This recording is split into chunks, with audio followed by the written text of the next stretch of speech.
I never imagined my own son would relegate me to the basement of my own home. The home I'd paid for. The home where I'd raised him with everything he could ever need. When I lost my executive position after 30 years, I thought family would be my safety net. Instead, my son and his wife saw me as nothing but a burden, an old woman who'd outlived her usefulness. They never bothered to ask about my finances. They never wondered why I seemed so calm, despite losing my income. They were too busy dividing up my belongings, claiming my spaces, and telling me how fortunate I was that they were willing to take me in. But what they didn't realize was that I had a $3 million insurance policy that my late husband had set up decades ago. A policy I never told them about. A policy that would change everything. Before we jump back in, tell us where you're tuning in from, and if this story touches you, make sure you're subscribed, because tomorrow, I've saved something extra special for you. I remember the exact moment my world shifted. It was a Tuesday afternoon in October, the kind of crisp autumn day where the Portland air smells like fallen leaves and possibility. For 30 years, I'd walked through the glass doors of Cascade Marketing Group as their chief brand officer. My office overlooked the Willamette River, and I'd spent countless mornings watching the city come alive while preparing for board meetings or finalizing campaign strategies. That office was more than just a workplace. It was a second home filled with memories, achievements, and the comfortable certainty of knowing exactly who I was and what I was worth. Maggie, do you have a minute? Robert Keller, the CEO, stood in my doorway, his expression unreadable. Let's talk in the conference room. I followed him, noticing the HR director already seated at the table, a folder placed neatly in front of her. That's when I knew. The merger we'd been hearing rumors about for months was happening, and at 62, I was an expensive line item easily erased from the new company's budget. You've been the backbone of this company's success, Robert said, his voice carefully measured, which makes this conversation even harder. I listened as they explained the restructuring, the consolidation of senior positions, the generous severance package. Words designed to soften the blow of being discarded after 3 decades of loyalty. I nodded, asked appropriate questions, and signed the necessary paperwork with a steady hand. I even smiled and assured them I understood business decisions weren't personal. But as I packed my office that afternoon, removing family photos, awards, and the small jade plant I'd kept alive for 15 years, the reality washed over me. At 62, in an industry that worshipped youth and innovation, my career had effectively ended. Not with the bang of a triumphant retirement party, but with the whisper of corporate euphemisms. I drove home in a daze, parking in the driveway of the 4-bedroom Tudor house in Lake Oswego that I'd bought after my husband Richard passed away 7 years earlier. It was too big for just me, but I'd kept it because it was close to my son Mark and his family. Close to my grandchildren, Tyler and Emma, who I adored beyond measure. Inside, I poured myself a generous glass of Cabernet and called my daughter, Jessica. Unlike her older brother Mark, who had followed in Richard's footsteps to become an investment banker, Jessica had chosen a different path. She taught 3rd grade at a public school across town, lived in a modest bungalow with her husband, Daniel, and had always possessed a sensitivity that her brother lacked. "Mom, they're idiots," Jessica declared after I explained what had happened. "You built that company's entire brand identity." "It's business, honey," I said, surprising myself with how calm I sounded. "Companies merge, roles become redundant. I've been on the other side of these decisions before. But after 30 years, they couldn't let you retire on your own terms." Her indignation warmed me, even as I tried to downplay my own shock. "The severance is fair," I explained, "and your father's life insurance policy matured years ago. I'll be fine financially." What I didn't mention was just how fine I would be. Richard had been meticulous about planning for our future. The insurance policy he'd set up was substantial, $3 million, and I'd invested it wisely over the years since his passing. It's not about the money, Mom. It's about respect. 30 years counts for something. Not in business, I sighed. Not anymore. We talked a while longer, Jessica insisting I come for dinner that weekend, promising that Daniel would grill those salmon fillets I loved. After hanging up, I sat in my kitchen, surrounded by the settling silence, and made a decision. I wouldn't tell Mark about losing my job right away. Not because I was ashamed, but because I knew my son. He would immediately see me as diminished, no longer the capable executive mother, but an aging woman in need of assistance. Mark had a particular vision of success and status, one I'd always fit neatly into. Until now. Instead, I spent the next few days updating my resume, reaching out to industry contacts and scheduling lunches with former colleagues. I wasn't naive. I knew finding a comparable position at my age would be nearly impossible. But I needed to go through the motions, to remind myself that I still had value beyond my job title. It was during lunch with Linda Patel, my former creative director who had left years earlier to start her own consulting firm, that the path forward began to clarify. "You should consult," Linda said, stirring her iced tea. We were seated at a corner table at Riverside Roasters, watching rain streak down the windows. "Your Rolodex alone is worth 6 figures a year." "I don't know," I hesitated. "Starting over at my age." Linda laughed, the sound sharp and genuine. "Maggie Davis, afraid of starting over? The woman who revitalized an entire company brand? At 45? The one who launched 3 successful sub-brands in a down economy?" Her confidence in me felt like a lifeline. "It's different now. The industry has changed." "People still need guidance from someone who's seen it all," Linda said. "Look, come work with me on the Weston project. They need a strategic vision, and you're the best strategic thinker I know."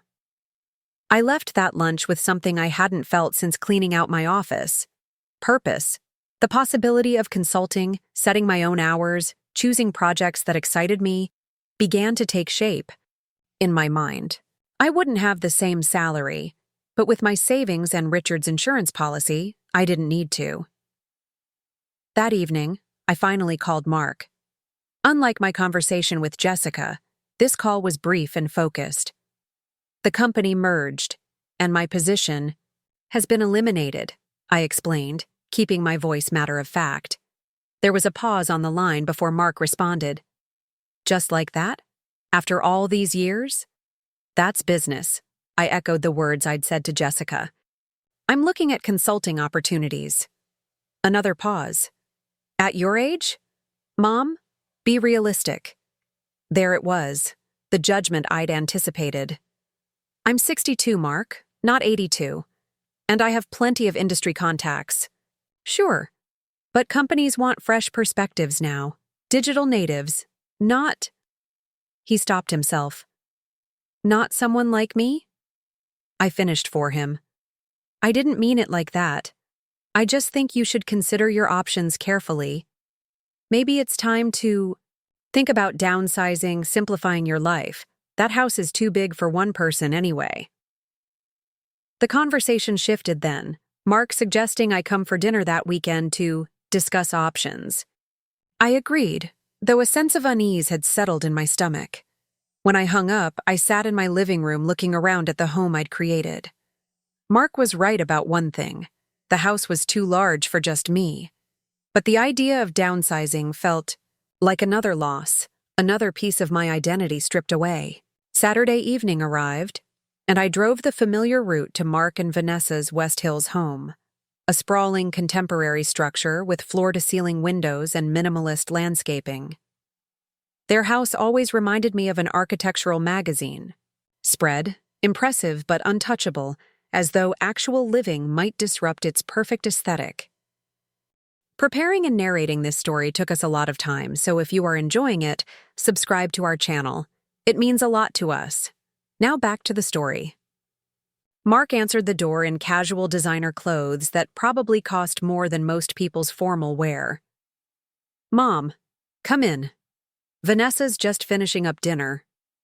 I kissed his cheek, noting how he stepped back slightly, always maintaining a certain distance. Inside, my grandchildren were nowhere to be seen. Where are Tyler and Emma?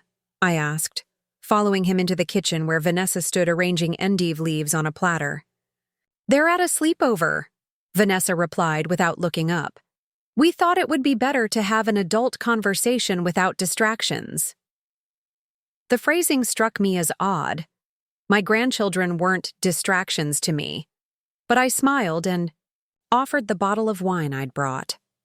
Vanessa examined the label with a slight frown before placing it aside, already having opened one of their own selection.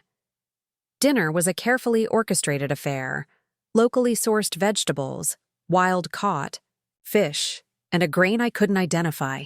The conversation remained superficial through the first course. Neighborhood news, an upcoming charity gala Vanessa was helping organize, Mark's recent business trip to Singapore. It wasn't until Vanessa cleared the main course that Mark leaned forward, his expression shifting to what I recognized as his business face. Mom, Vanessa and I have been talking, he began, about your situation. My situation? I echoed, taking a deliberate sip of water.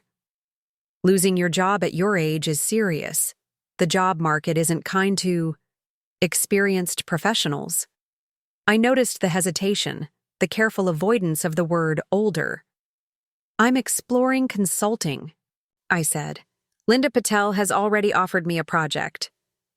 Mark and Vanessa exchanged glances. That's a nice gesture from your friend, Vanessa said with a thin smile, but consulting isn't stable income, and maintaining that house with property taxes in Lake Oswego. We think you should sell, Mark stated flatly. The market is strong right now. You could get a good price, downsize to something more appropriate. Appropriate? I repeated. Manageable, Vanessa clarified. Something easier for someone in your position to handle. The conversation was unfolding exactly as I'd anticipated, yet it still stung. They saw me as diminished, incapable. I appreciate your concern, I said carefully. But I'm not rushing into any decisions. The severance package is generous, and I have savings. Mark frowned. Savings won't last forever, Mom. And what about healthcare costs? Long-term care? Have you thought about those things? I had, of course. The insurance policy Richard had left would more than cover such expenses. But I'd kept the details of our finances private, even from our children. It wasn't that I didn't trust them, but Richard and I had always believed financial independence was important. I've planned for retirement, I assured him. Just not quite this soon. Plans change, Vanessa interjected. And that's why we wanted to talk to you? She glanced at Mark, who nodded for her to continue. We think you should move in here with us. The offer hung in the air, completely unexpected. I looked between them, searching for genuine warmth, the kind of concern that would make such an offer touching rather than alarming. That's very generous, I managed, but I value my independence. Independence is wonderful until something happens, Mark said. What if you fall? What if you get sick? Living alone at your age isn't practical. People my age live alone all over the world, Mark, I responded, unable to keep a slight edge from my voice. I'm healthy, active, and perfectly capable. For now, Vanessa said quietly, but that can change quickly. As they continued outlining their proposal, the true nature of the offer became clearer. Yes, I would move in with them, into the basement that they'd converted into a mother-in-law suite years ago, but had mostly used for storage. Yes, I would sell my house, and they had helpful suggestions about where those proceeds might go, including college funds for the grandchildren and renovations to make the basement more comfortable. We could list your house next week, Vanessa was saying, her interior designer instincts already calculating how quickly my home could be staged and sold. Our realtor friend Jana could handle everything. And we know a great estate sale service for furnishings you won't need, Mark added. They're very efficient. They were dismantling my life before I'd even agreed to anything. The presumption was breathtaking. This is a lot to process, I said finally. I need time to think. Mark's expression tightened almost imperceptibly. We're trying to help you, Mom. There's no need to be stubborn about this. It's not stubbornness to want time to consider major life changes, I replied. I appreciate the offer, but I won't be rushed into a decision. The evening concluded with strained politeness, promises to talk more soon, and a hug from Mark that felt perfunctory at best. As I drove home through the October darkness, a cold clarity settled over me. My children had responded to my job, loss in ways that revealed their true characters. Jessica with empathy and indignation on my behalf. Mark with calculation and a swift determination to take control. That night, I sat at my kitchen table with a legal pad and began making lists. Financial assets, personal belongings I couldn't part with, places I might want to live, options I hadn't considered. And somewhere around midnight, I made a decision. I would tell Mark about the insurance policy, explain that I was financially secure, and politely decline his offer to move into his basement. The next morning, I called him. I've been thinking about your offer, I began. Good, he interrupted. I've already spoken to Jana about listing your house. She can come by tomorrow to take measurements and photos. The presumption stunned me into momentary silence. Mark, I haven't agreed to anything yet, I said when I found my voice. And before we discuss this further, there's something you should know about my financial situation. Mom, whatever savings you have won't last. The average retirement can cost. I have a $3 million insurance policy, I stated flatly. Your father set it up years ago. With my investments in severance, I'm more than comfortable financially. The silence on the line stretched so long I thought we might have been disconnected. $3 million? He finally asked, his voice unnaturally high. Why haven't you ever mentioned this? It was a fair question, though his tone suggested less confusion and more accusation. Your father and I always kept our finances private. It wasn't relevant until now. Not relevant? Mark's voice rose. Mom, we've been worried sick about your future. We've been making plans, rearranging our lives to accommodate you. I've been retired less than a week, I pointed out. And you never asked about my financial situation before suggesting I move into your basement. Another long pause. So, you're not selling the house? He finally asked. Actually, I am, I said. You're right that it's too big for one person, but I'll be purchasing a condo downtown, not moving into your basement. Downtown? He sounded genuinely confused, as though the concept of his mother choosing an urban lifestyle was incomprehensible. That's not safe for someone your age. I'm looking at secured buildings with doormen, I explained, and I want to be closer. To the cultural district, museums, theaters, restaurants. This is unexpected, Mark said, his voice cooling. We really thought we were helping you. I know, I said, softening my tone. And I appreciate the intention. But I need to make my own decisions about the next chapter of my life. The conversation ended awkwardly, with Mark promising to process this new information and get back to me. I hung up feeling both relieved and unsettled. I'd planned to maintain my independence, but I hadn't anticipated the strain it would place on my relationship with my son. 2 days later, when I hadn't heard back from Mark, I received an unexpected call from Vanessa. Maggie, she began, her voice honeyed in a way that immediately put me on guard. Mark told me about your financial situation. That's wonderful. News! But we still think our offer makes sense. I appreciate that, Vanessa, but I've decided— Just hear me out, she interrupted. The basement apartment would give you proximity to Tyler and Emma. You could see them every day, be part of their daily lives in these formative years. Isn't that worth considering? The manipulation was obvious, but effective. My grandchildren were my soft spot, and Vanessa knew it. Of course I want to be close to them, I acknowledged.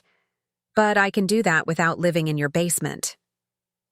It wouldn't be like living in a basement, she countered. It's a fully finished space. We'd update it, make it beautiful. I'd personally oversee the renovations. I'm sure you would, I said, unable to keep a slight edge from my voice. But I've made my decision. Vanessa's tone shifted then, the honey crystallizing into something harder. Mark and I have already discussed this extensively. He's very hurt that you'd turned down our offer, especially after all we've done for you. I blinked, genuinely confused.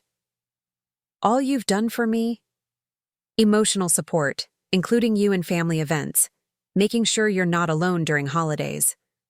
It was a stunning reframing of normal family relationships, as though they were special accommodations.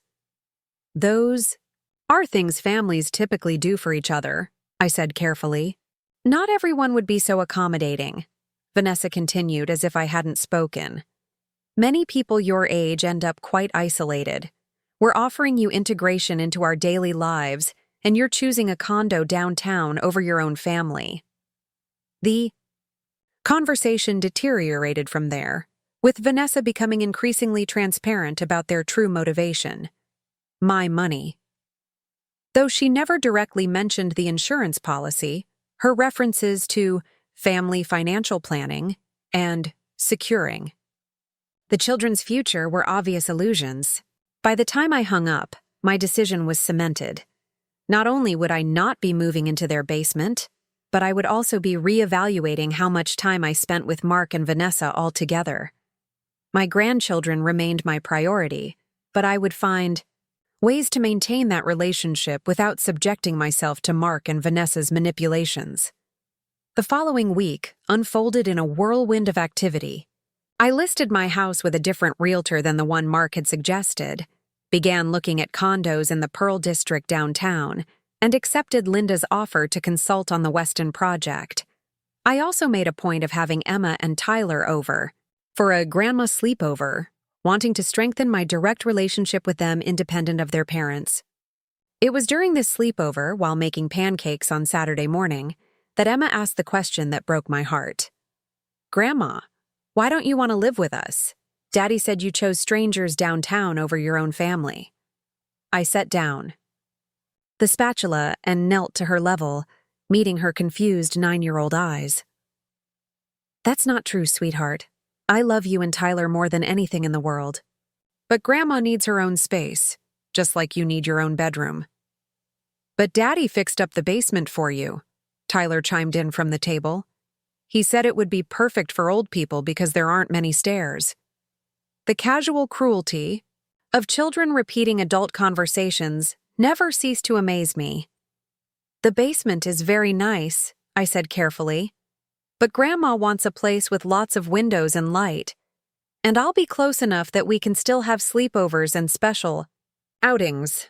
The children seemed satisfied with this explanation, but their innocent questions revealed how Mark and Vanessa were characterizing my decision to their children, and likely to others in our social circle. I was being painted as the ungrateful, selfish mother who chose luxury over family. The reality couldn't have been further from the truth. The downtown condo I eventually selected was smaller and less expensive than several options I'd considered, chosen specifically for its proximity to parks and child-friendly attractions that would make visits with my grandchildren enjoyable. I'd also set up a significant trust for their education, though I'd decided not to inform Mark and Vanessa of this yet.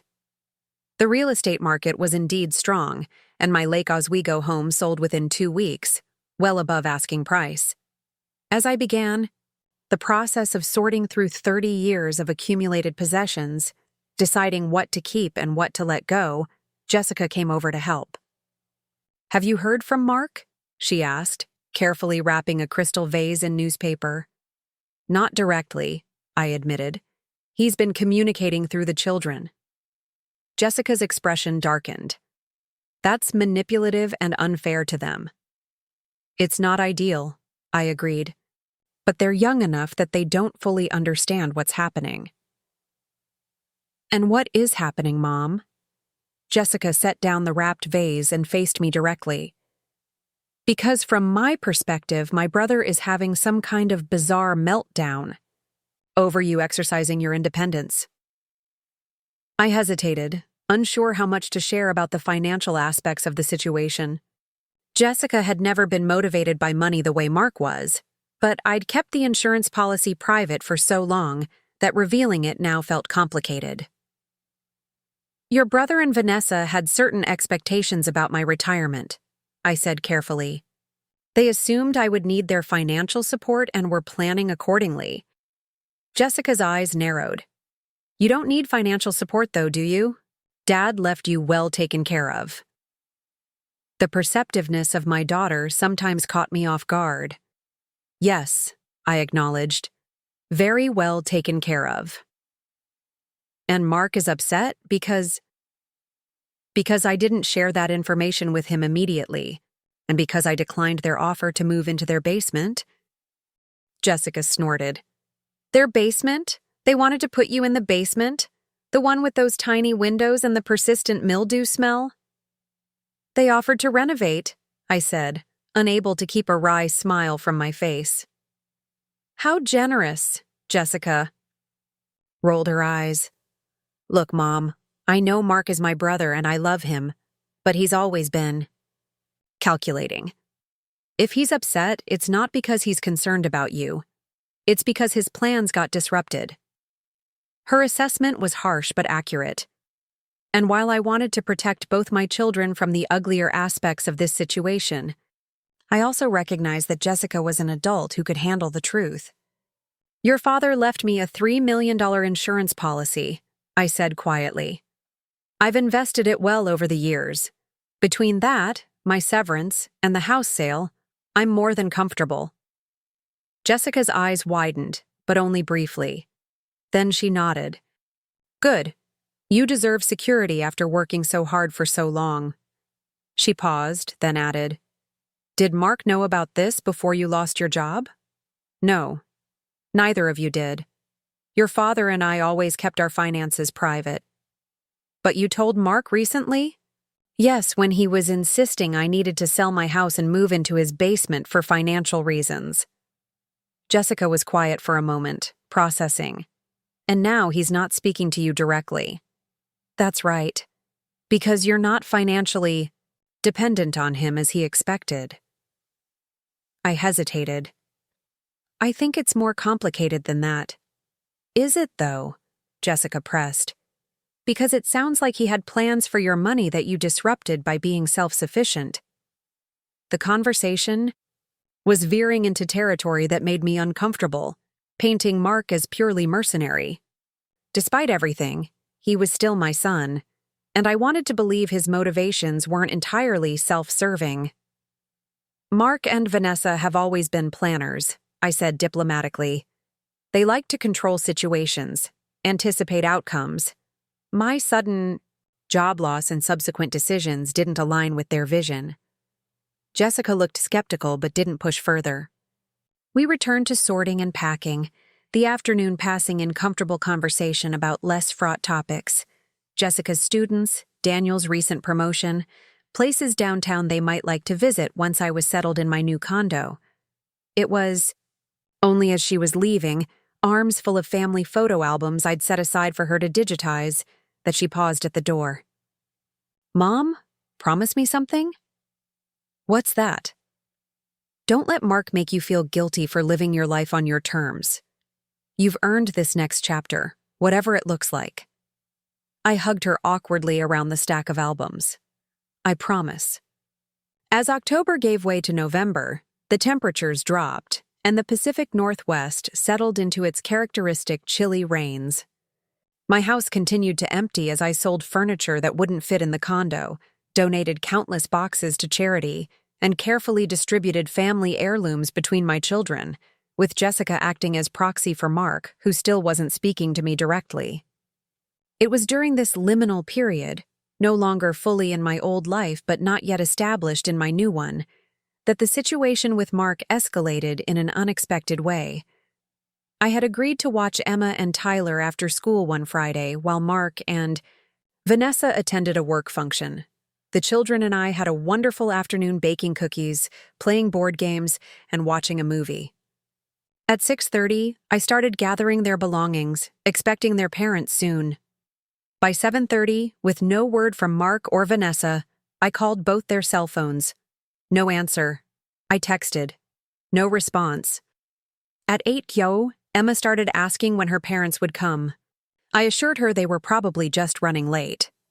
By 9 a.m., with the children growing increasingly tired and anxious, I decided to drive them home myself. I loaded them into my car, drove to Mark and Vanessa's house, and used the emergency key they'd given me years ago to let us in. The house was dark and empty. I settled the children into their bedrooms, read them stories until they fell asleep, and then went downstairs to wait in the living room, growing increasingly concerned and irritated. It was nearly midnight when I heard a car in the driveway. Moments later, Mark and Vanessa stumbled in, clearly intoxicated, laughing about something until they spotted me sitting in their living room. "Mom." Mark froze. "What are you doing?" "Here?" "Waiting for you," I said, keeping my voice low to avoid waking the children. "You were supposed to pick up Emma and Tyler at 6:30. Vanessa's hand flew to her mouth. "Oh God, that was tonight? I thought that was tomorrow." "You didn't get my calls? My texts?" Mark pulled out his phone, squinting at the screen. "Battery? Died," he muttered. "Mine too," Vanessa added, not bothering to check. I stood, gathering my purse and coat. The children were worried. I told them you were just running late. "Mom, I'm sorry," Mark began, but his apology sounded perfunctory. "Things have been so hectic lately."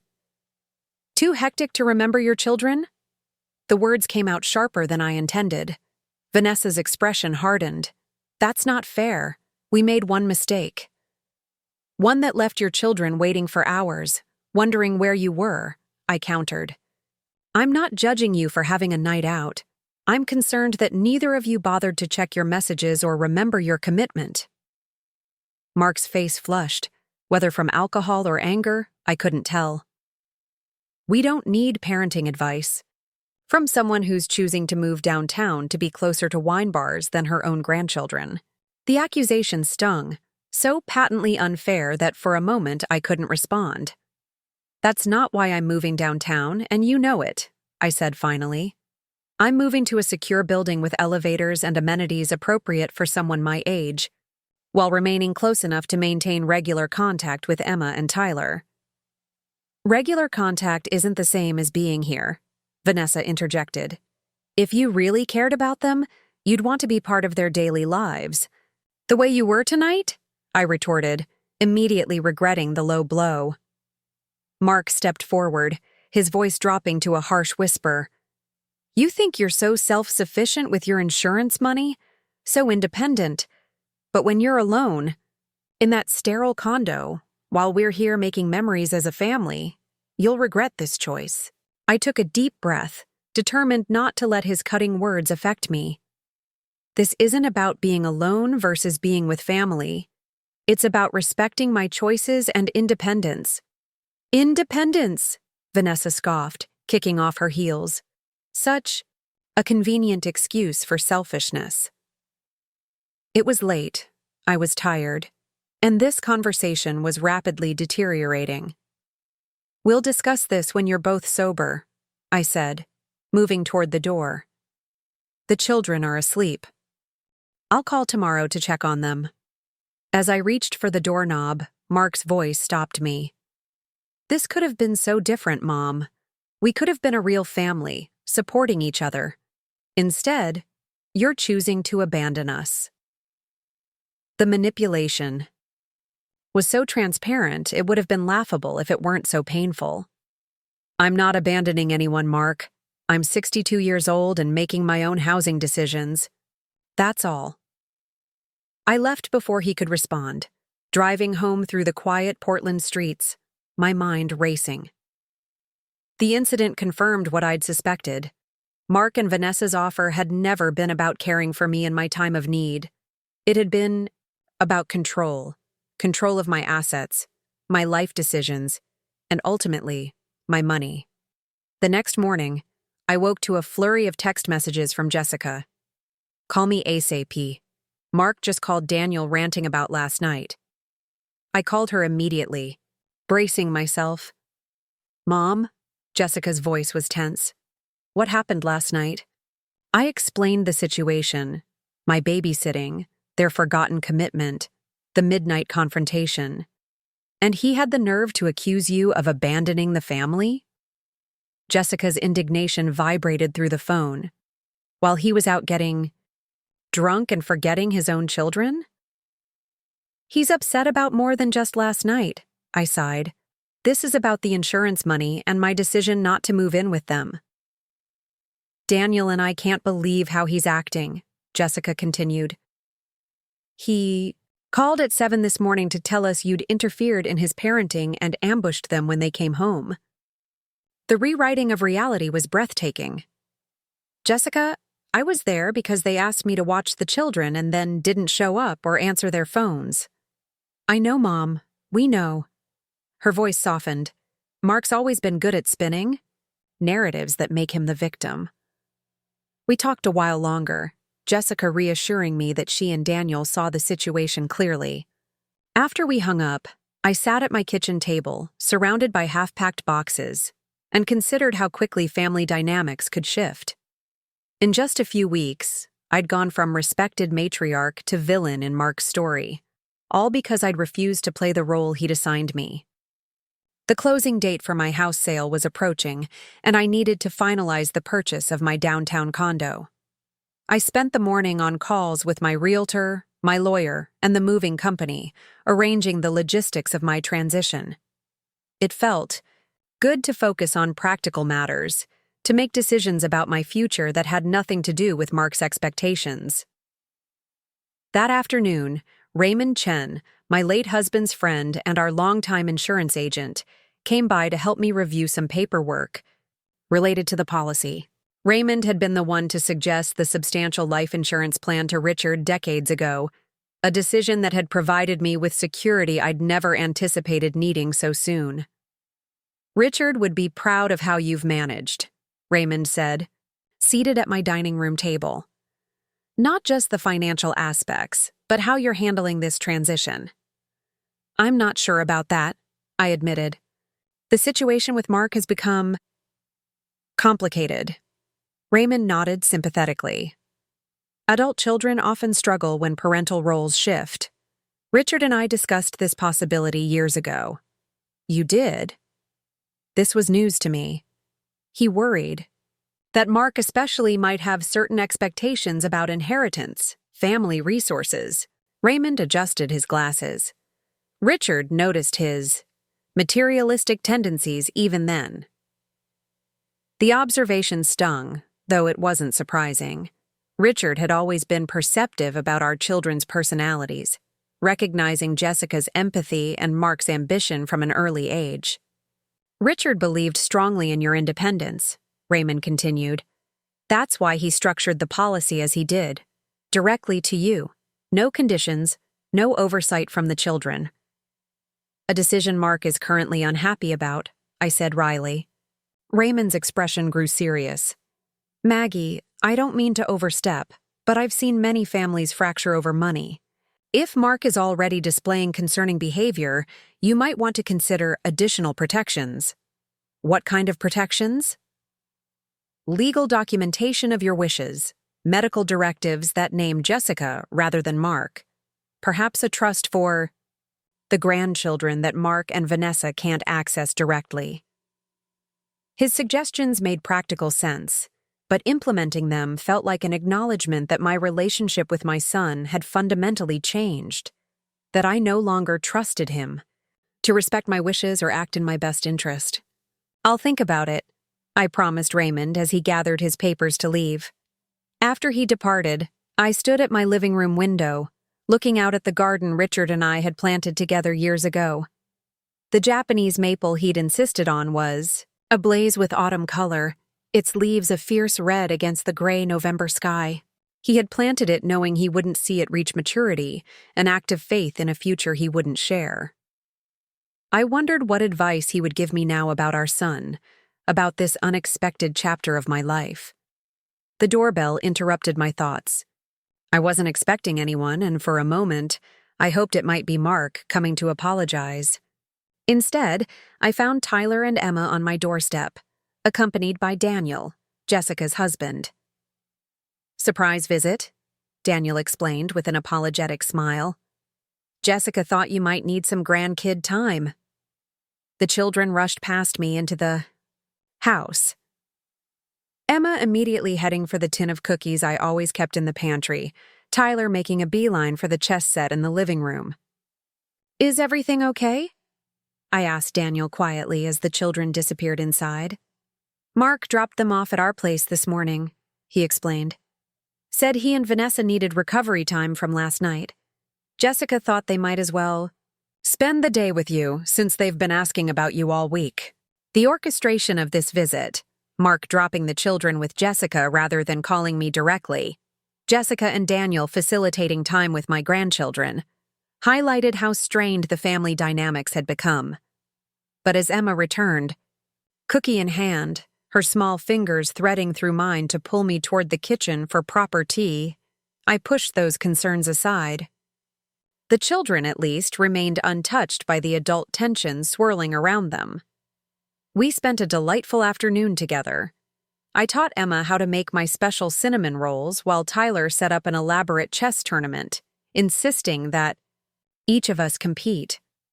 Daniel, who had initially planned to drop the children off and leave, ended up staying, his easy warmth and genuine interest in the children's activities a welcome presence.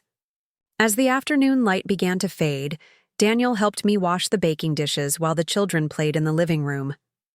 "Jessica's worried about you," he said quietly, drying a mixing bowl. "Not about the practical stuff. She knows you're more than capable. She's worried about how Mark's behavior is affecting you emotionally." I rinsed a whisk under the faucet, considering my response. "It's been difficult," I admitted. "Mark and I have always had a more formal relationship than Jessica and I, but I never expected this level of calculation." Daniel nodded. "Mark sees the world in terms of transactions, what he can get versus what he has to give. Always has." He paused. "Jessica and I want you to know that our home is always open to you, not because we think you need taking care of, but because we enjoy your company." The simple sincerity of his offer brought unexpected tears to my eyes. "Thank you, Daniel. That means more than you know." The visit concluded with promises to have the children over to see my new condo once I was settled, and tight hugs that lingered a moment longer than usual. As their car pulled away from the curb, I felt a renewed determination to navigate this transition with grace, regardless of Mark's behavior. The following week, I received a text message from Mark, the first direct communication since our midnight confrontation. It was brief and formal. "Need to discuss important family matters. Dinner at our house, Friday, 7 p.m. No request, no acknowledgement of our previous interaction, just a summons. My first instinct was to decline, to insist on more respectful communication. But curiosity won out. What important family matters required discussion now? I confirmed my attendance and spent the intervening days preparing for my upcoming move.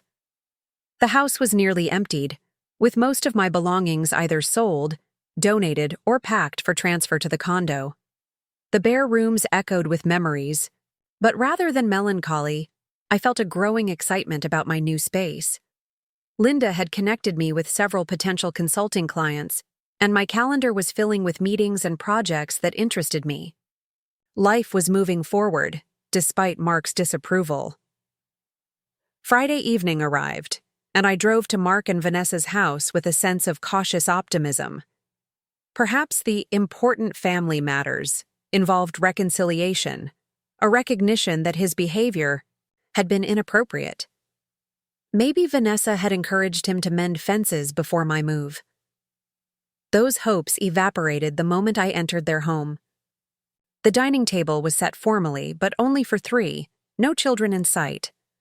Mark and Vanessa sat waiting, their expressions serious, a folder placed prominently between them. "Mom," Mark nodded stiffly as I took my seat. "Thanks for coming." "Where are Emma and Tyler?" I asked, noticing the unusual quiet of the house. "At a friend's house," Vanessa replied. "This conversation isn't appropriate for children." My anxiety ratcheted up several notches. "What conversation is that exactly?" Mark cleared his throat, adopting what I recognized as his professional demeanor, the one he used with clients and colleagues. "We've been consulting with our financial advisor about your situation, and we have some concerns." "My situation?" I echoed, feeling a sense of déjà vu from our previous discussions. "Your insurance policy," Mark clarified. "The one Dad left." "You." I frowned. "That's not up for discussion, Mark. It's my private financial matter." "It's a family matter," Vanessa countered, "especially when decisions about that money affect the entire family." "How exactly does my insurance policy affect you?" I asked, my voice deliberately calm. Mark opened the folder between them, revealing what appeared to be printouts of investment scenarios and retirement projections. "We've analyzed the numbers, and we're concerned about your long-term financial security." The absurdity of this statement, coming from my son who had only learned about my financial situation weeks ago, would have been comical under different circumstances. "According to our calculations," he continued, "even $3 million won't provide adequate coverage for potential long-term care needs, especially considering inflation and the rising cost of medical care." "I appreciate your concern," I said carefully, "but I've reviewed my financial situation with both Raymond and my financial advisor. We believe I'm well positioned for retirement." Raymond is Dad's old friend, not a sophisticated financial planner, Mark dismissed. "And whatever advisor you're using probably hasn't done this level of analysis." He turned one of the printouts toward me, pointing to a graph with dramatically declining projections. "See this? This shows your potential financial trajectory if you purchase the downtown condo, maintain your current spending habits, and face even moderate medical issues." The projections were absurdly pessimistic, assuming exorbitant spending, minimal investment returns, and catastrophic health problems all occurring simultaneously. "These calculations are based on what assumptions exactly?" I asked. Mark looked momentarily flustered. "Industry standard projections, adjusted for your specific circumstances." "And what circumstances are those? Your age? Your health history?" "Your spending patterns," Vanessa interjected. "We've been observing how you manage money for years, Maggie." The statement was so invasive, so presumptuous, that for a moment I couldn't respond. "You've been observing my spending patterns?" I finally managed. "Mom, someone had to be paying attention," Mark said with exaggerated patience. "You've always been somewhat impulsive with money." This characterization was so contrary to reality. I'd always been the more cautious financial manager in my marriage, building our savings while Richard made bolder investments, that I almost laughed. "Mark, this is inappropriate," I said, firmly. "My financial management is not your concern, and these projections are based on assumptions that have no basis in reality." "We're trying to help you," Vanessa insisted, her tone suggesting I was being unreasonable. "We've developed a comprehensive plan that would protect your assets while ensuring you're properly cared for." "Let me guess," I said dryly. "This plan involves me selling my insurance policy or placing it in a family trust that you would manage." Mark's expression confirmed my suspicion. "It would be the most sensible approach. Dad always trusted my financial judgment. He would want me, to look after these assets. The invocation of Richard's wishes, distorted to serve Mark's narrative, was the final straw. "Your father trusted me with those assets," I said, my voice steady despite my growing anger. "He left the policy directly to me, with no conditions or oversight, because he believed in my capability to manage my own affairs." "That was before you lost your job," Mark countered. "Before you started making emotionally driven decisions about selling your home and moving downtown." "Those decisions weren't emotional. They were practical, and they were mine to make." Mark's expression hardened. "This isn't just about you, Mom. That money represents Dad's legacy, the financial future of this family, college funds for Emma and Tyler, investment capital for potential family businesses." And there it was, the real motivation behind their concern. They saw Richard's insurance policy not as protection for his wife, but as a family inheritance they were entitled to control. "Richard left me that money to secure my future," I said, quietly. "Not as a family slush fund for your investment ideas." Vanessa's face flushed with indignation. "How selfish can you be? After everything we've offered you, a home with us, daily support, inclusion in family life, you're hoarding resources that could benefit your grandchildren." "I've already established education trusts for Emma and Tyler," I revealed, tired of the manipulation. "Set up last week with Raymond's help. They'll have funds for college and graduate school if they choose that path, regardless of what happens to me or my relationship with you." This announcement landed like a bomb at the table. Mark and Vanessa exchanged startled glances. "You? What?" Mark finally sputtered. "Without consulting us?" "They're my grandchildren, and it's my money," I replied simply. "The trusts are structured so the funds can only be used for educational expenses. Raymond and Jessica are the trustees." "Jessica?" Vanessa nearly spat the name. "Why would you make her a trustee instead of us, their parents?" I met her gaze steadily. "Because I trust Jessica to honor my wishes without attempting to redirect the funds for other purposes."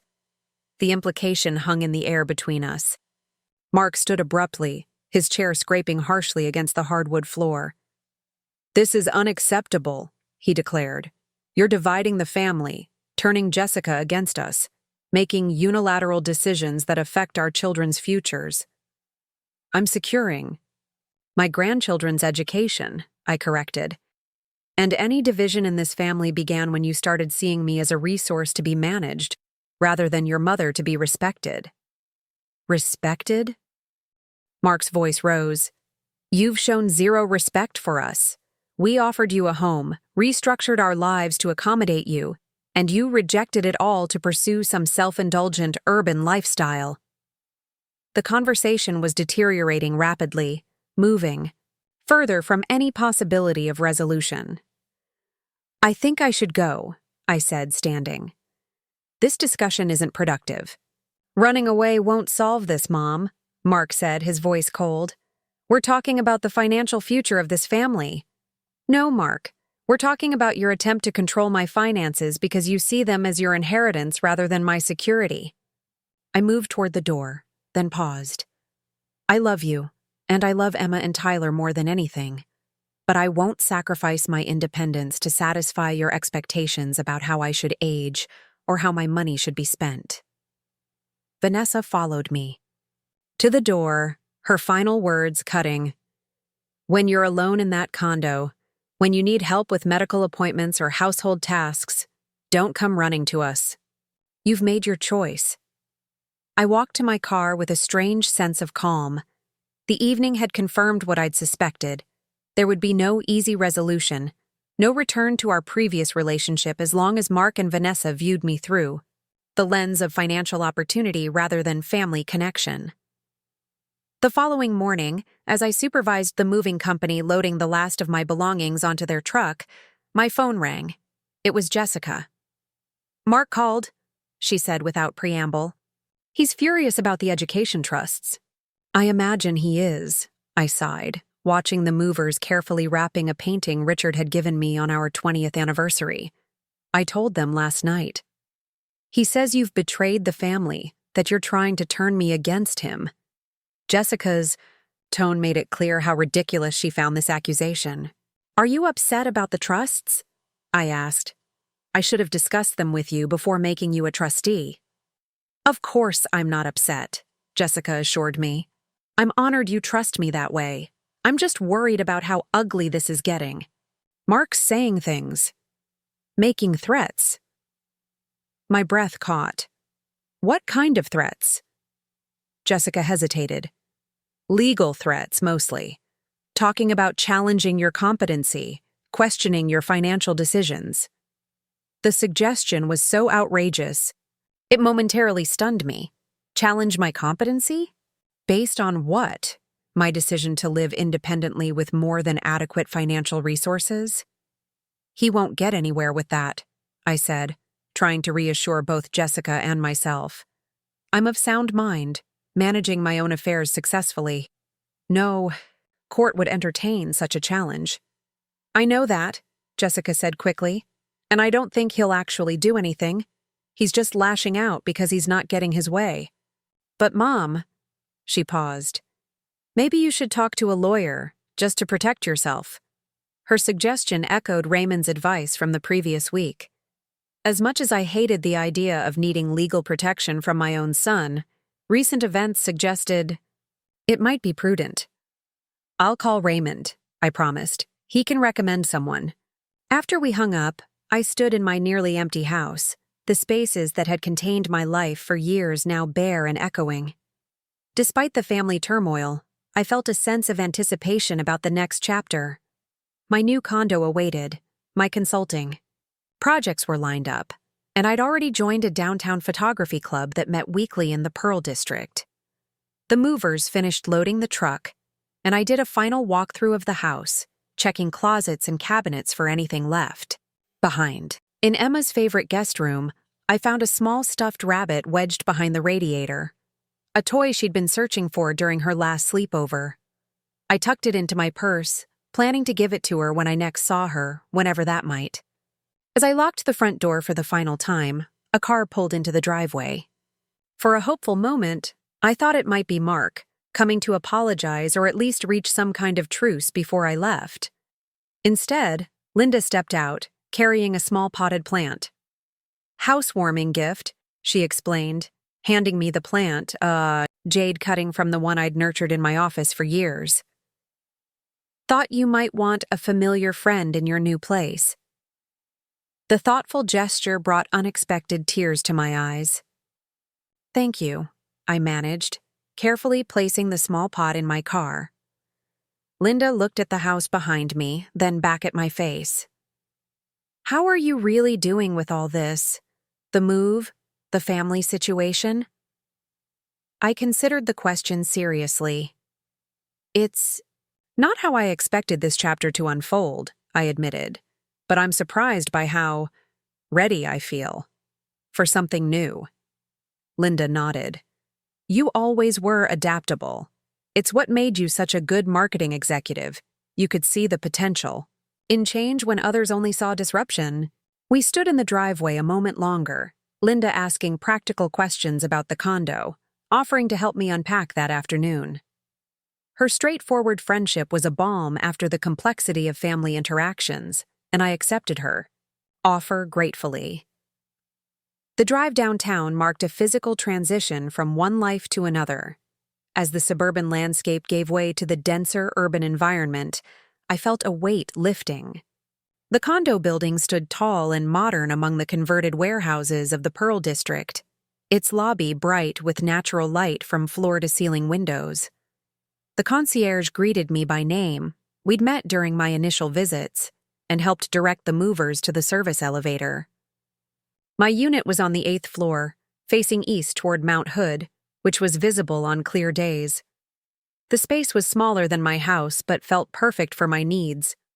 Open-concept living and dining areas, a compact but well-designed kitchen, 2 bedrooms, one for me, one for guests or a home office, and a balcony large enough for container gardening.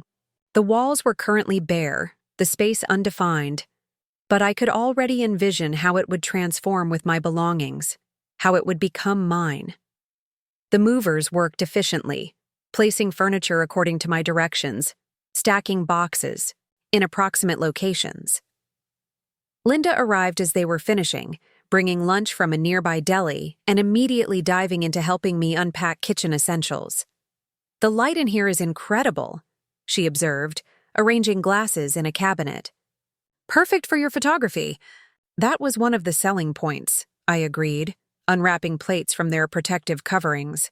That and the building's amenities: gym, community room, rooftop garden.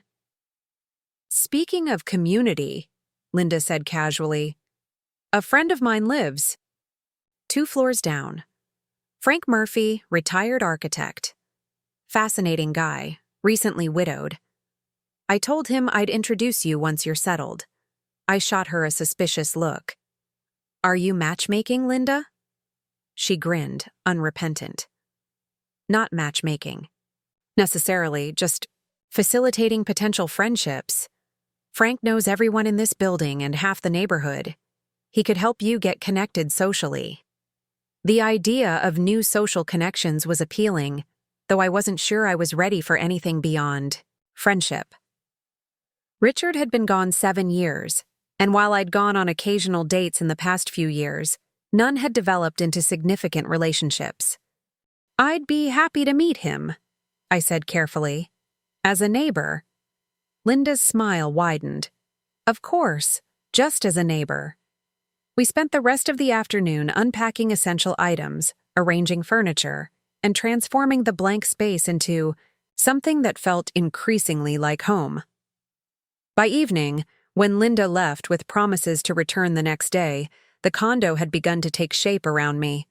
I'd hung a few favorite paintings, arranged family photos on shelves, and made up my bed with familiar linens.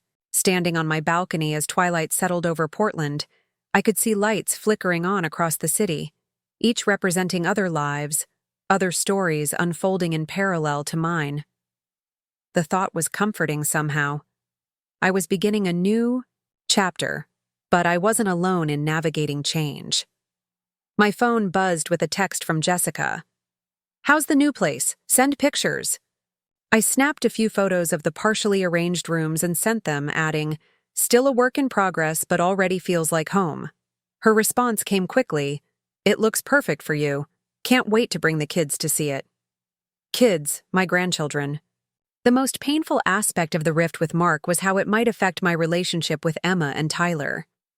I'd been a consistent presence in their lives since birth, and the thought of that connection becoming supervised or limited cut deep. As if sensing my thoughts, another text from Jessica arrived. "Don't worry about E&T. We'll make sure you see them regularly, whatever Mark says." Her support was reassuring, but I knew the reality might be complicated. Mark and Vanessa controlled access to their children, and if they chose to restrict my time with Emma and Tyler, Jessica's good intentions might not be enough to overcome that barrier. I sent a quick thank you to Jessica and went back inside, closing the balcony door against the November chill. The condo was quiet, the new space amplifying the absence of familiar household sounds. I unpacked a few more boxes, arranged books on shelves, and finally settled on the couch with a glass of wine, too tired to continue but not quite ready for sleep. In the stillness, I allowed myself to really feel the events of the past weeks. The shock of job loss, the unexpected tension with Mark, the revelation of his true priorities, the sadness of leaving my longtime home alongside the excitement of this new beginning. The emotions washed through me like waves, sometimes contradictory, but all part of this transition. My phone buzzed again, a text from an unknown number. "Ms. Davis, this is Frank Murphy from the 6th floor. Linda mentioned you'd moved in today. Welcome to the Palisades. If you need any neighborhood recommendations or help navigating building services, I'm happy to assist. No obligation to respond. Just wanted to extend a neighborly welcome." The message brought a smile to my face. Linda worked quickly. I saved the number in my contacts and typed a brief response. "Thank you for the welcome, Frank. still finding my way through unpacked boxes, but would appreciate local recommendations once I'm settled. Perhaps coffee next week? His reply came moments later. Coffee sounds perfect. The rooftop garden is lovely in the morning if weather permits, or there's an excellent cafe just around the corner. Let me know what day works for you. I suggested Tuesday, he confirmed, and just like that, I had my first social engagement in my new neighborhood. It was a small thing, but it represented possibility, new connections, new routines, new aspects of myself to discover in this unfamiliar environment. That night, sleeping in my new bedroom for the first time, I dreamed of Richard. We were walking together through a house I didn't recognize, rooms shifting and changing as we moved through them. "You've done well," Dream Richard told me, his hand warm in mine. "This place suits you." I woke with tears on my cheeks, but a sense of peace in my heart. Whether the dream was my subconscious processing change or something more mystical, it felt like a benediction. The next morning, I woke to sunlight streaming through unfamiliar windows and took a moment to orient myself. The condo, my new home. I made coffee in my newly arranged kitchen and carried it to the balcony, watching the city wake up around me. Mount Hood was visible in the distance, its snow-capped peak glowing pink in the early light. The sight was majestic, a reminder of perspective, my personal challenges small against the backdrop of that ancient mountain. After breakfast, I continued, unpacking, finding homes for treasured objects, arranging furniture until the space felt balanced and harmonious. Linda arrived mid-morning as promised, bringing fresh pastries from a nearby bakery and diving back into helping me organize. "How was your first night?" she asked, hanging clothes in the guest room closet. "Surprisingly peaceful," I admitted. "I thought I might feel disoriented, but instead I just felt ready." Linda nodded approvingly. "That's because this move isn't running away from something. It's moving toward something. There's a difference." Her observation resonated. Despite Mark's accusations that I was abandoning family, the truth was that I was embracing a new phase of life, one that honored my continuing capabilities and interests rather than conforming to limiting expectations about aging. We worked steadily through the morning, breaking for lunch on the balcony, where Linda pointed out neighborhood landmarks, the best grocery store, the library branch, the community garden where residents could claim small plots. "The building has a pretty active social calendar too," she mentioned. "Monthly mixers in the community room, book clubs, even cooking classes sometimes. Good way to meet people." "I've never lived in a building with organized social activities," I mused. "It's like college dorm life for grown-ups." Linda laughed. "Exactly, but with better wine and no final exams." As afternoon faded toward evening, the condo had transformed from a collection of boxes and furniture into a cohesive living space. Still new, still lacking some of the lived-in comfort of my previous home, but distinctly mine. Linda departed, with promises to check in tomorrow, leaving me to enjoy my first full evening in the new space. I was heating soup for a simple dinner when my phone rang. Mark's name flashed on the screen. I hesitated, my finger hovering over the answer button, preparing myself for another confrontation. Finally, I accepted the call. "Hello, Mark?" "Mom." His voice sounded strained, formal. "I wanted to let you know that Emma has a school presentation next Friday. She's asked if you would come." The invitation surprised me. "Of course I'll come." "What time?" 2:00. It's at Westside Elementary." He paused. "She's doing a project on family traditions. She wants to talk about the holiday cookie baking you do with her." The fact that my granddaughter had chosen our shared tradition for her school presentation warmed my heart. "I'm honored. Please tell her I'll be there." Another pause. "Mom, about last night." I waited, hoping for an apology, or at least an acknowledgement that his behavior had been inappropriate. I still think you're making a mistake with the financial arrangements, he said instead. But I don't want this situation to affect the children's relationship with you. It wasn't an apology, but it was a concession of sorts. A recognition that whatever our differences, the children's well-being mattered most. I appreciate that, Mark. I don't want our disagreement to affect them either. That doesn't mean... I agree with your decisions, he added quickly. I still think the trust should be managed differently, and I have serious concerns about your financial planning. I suppressed a sigh. Noted, but those are my decisions to make. For now, he said, a subtle threat lurking beneath the words. We'll see you Friday at the school. After he hung up, I stood in my new kitchen, processing the conversation. Mark was still clearly angry, still convinced he should have control over my finances, but he was unwilling to use the children as pawns in our disagreement, at least not directly. That was something. I turned back to my soup, adding herbs from the small indoor garden I'd set up on the kitchen windowsill. Outside, the city lights twinkled against the darkening sky, a constellation of other lives surrounding mine.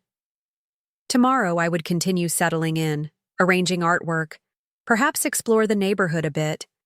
Next week I'd meet Frank for coffee, have lunch with Linda to discuss a potential consulting project, and attend Emma's school presentation.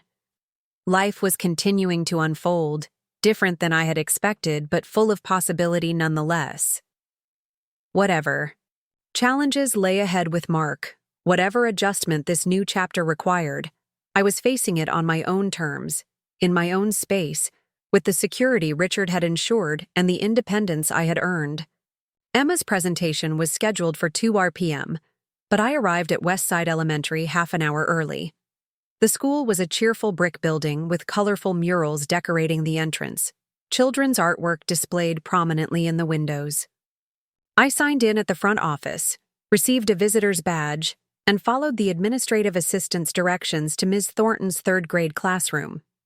The hallways bustled with the controlled chaos of elementary school, teachers shepherding lines of small children, classroom doors decorated with seasonal themes, the mingled scents of disinfectant and art supplies. It reminded me of Jessica's school days, the countless parent-teacher conferences, science fairs, and holiday performances that had punctuated those years. Mark had been less involved in school activities, even then prioritizing career advancement over family events.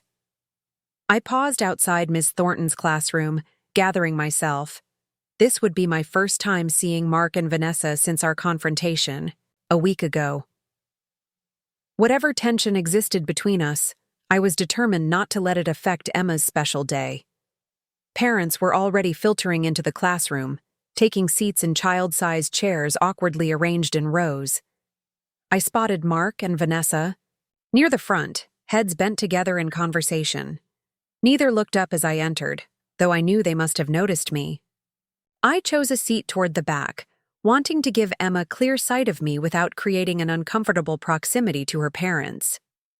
Ms. Thornton, a young woman with an enthusiastic smile and paint-speckled hands, welcomed everyone and explained the format of the presentations. Each child would speak for 3 to 5 minutes about a family tradition they had researched, explaining its origins and significance. These presentations represent weeks of work, she emphasized. The children have conducted family interviews, created visual aids, and practiced their public speaking skills. We're so excited to share their hard work with you today. One by one, children stood before their classmates and families, sharing traditions that ranged from annual camping trips to holiday cooking rituals, some speaking confidently, others barely audible with nervousness.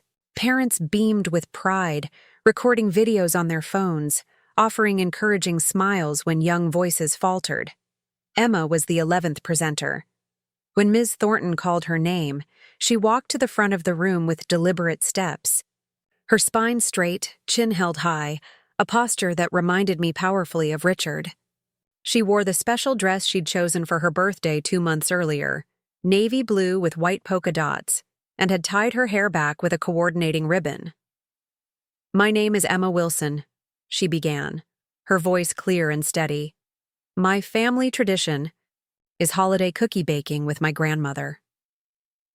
She turned to display a poster board covered with photographs. Emma and me in my kitchen, flour on our cheeks, standing amid cooling racks of cookies. Close-ups of our specialized cookie cutters. Images of completed cookies arranged on the vintage platters I'd inherited from my own grandmother. Every December, my grandma and I spend a whole weekend making special cookies from recipes that have been in our family for generations, Emma continued. Some of the recipes came from Germany with my great-great-grandmother in 1903.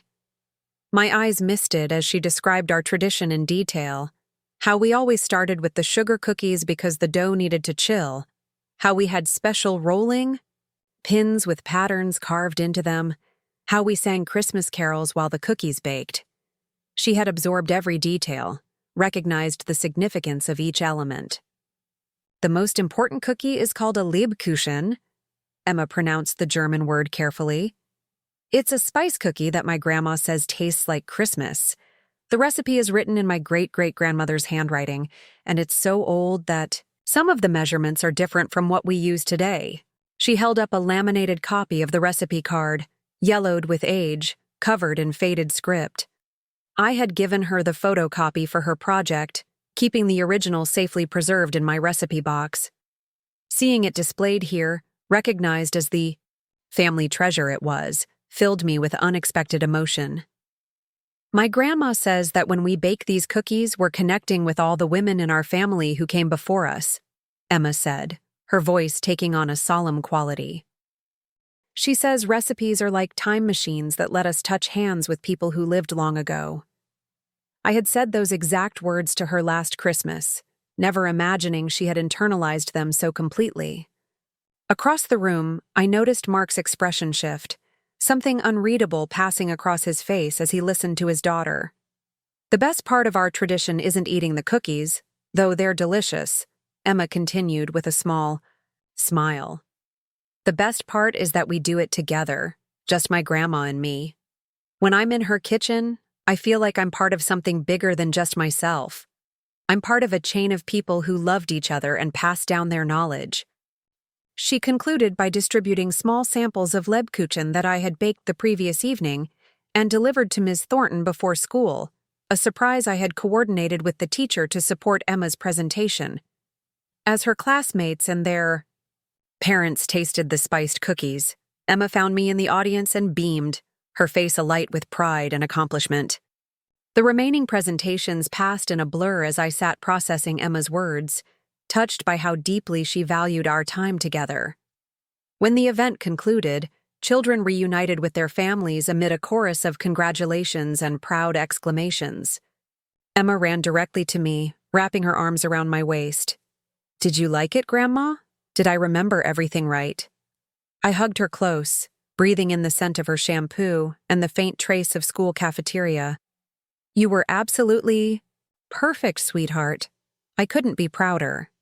Dad recorded it so we can watch it again at home," she said excitedly. "And Ms. Thornton said my poster was one of the best in the class." Mark and Vanessa approached, their expressions carefully neutral. Vanessa held Emma's backpack and jacket, while Mark pocketed his phone after recording the presentation. "That was well done, Emma," Mark said, his tone formal but genuine. "Very poised." "Thanks, Dad," Emma beamed, still half embracing me. "Grandma, are you coming back to our house now? Dad said you might." I glanced at Mark, surprised. This was the first I'd heard of any invitation to their home. He cleared his throat. "We thought you might want to celebrate Emma's presentation with a small family dinner, if you're available." The invitation was stiff, clearly not entirely voluntary, but it represented an olive branch of sorts. For Emma's sake, I decided to accept. "I'd love to," I told her, tucking a stray hair behind her ear. "I want to hear all about how you prepared your presentation." Emma cheered, then dashed off to say goodbye to her friends, leaving me alone with Mark and Vanessa in the crowded classroom. "That's very kind of you to include me," I said carefully. Vanessa's smile was tight. Emma insisted. "She's been talking about your cookie tradition all week." There was an accusatory undercurrent to her words, as though I had somehow manipulated Emma's choice of presentation topic. Before I could respond, Mark interjected. "We'll see you at the house then. Around 6?" I nodded, and they turned away to collect Emma, effectively ending the conversation. As I watched them leave, Emma chattering excitedly between them, I felt a complicated mixture of emotions: pride in my granddaughter's accomplishment, gratitude for this small opening to reconnect with Mark's family, apprehension about the evening ahead. Rather than drive directly to their house, I returned to my condo to change clothes and gather my thoughts. The space was now fully arranged, my belongings finding their places, the walls adorned with artwork that had special meaning. Living here for the past week had confirmed that I'd made the right decision. The building's amenities made daily life easier, and the central location meant I could walk to restaurants, shops, and cultural events. I had already established small rituals that gave structure to my days: morning coffee on the balcony watching the sunrise behind Mount Hood, afternoon walks along the riverfront, evening reading in the comfortable window seat I'd created in the living room. The rhythm was different from my previous life, but satisfying in new ways. As promised, I had met Frank Murphy for coffee on the rooftop garden. He was a thoughtful, soft-spoken man with a quick wit and encyclopedic knowledge of Portland architecture. Our conversation had ranged from building design to jazz music to travel destinations, flowing easily without awkward pauses. We had parted with plans to attend a photography exhibit at the Portland Art Museum the following weekend. Not quite a date, but definitely the beginning of a friendship. Linda's consulting connection had also proven fruitful. The Weston project was now officially mine, with a contract signed and the first meeting scheduled for Monday.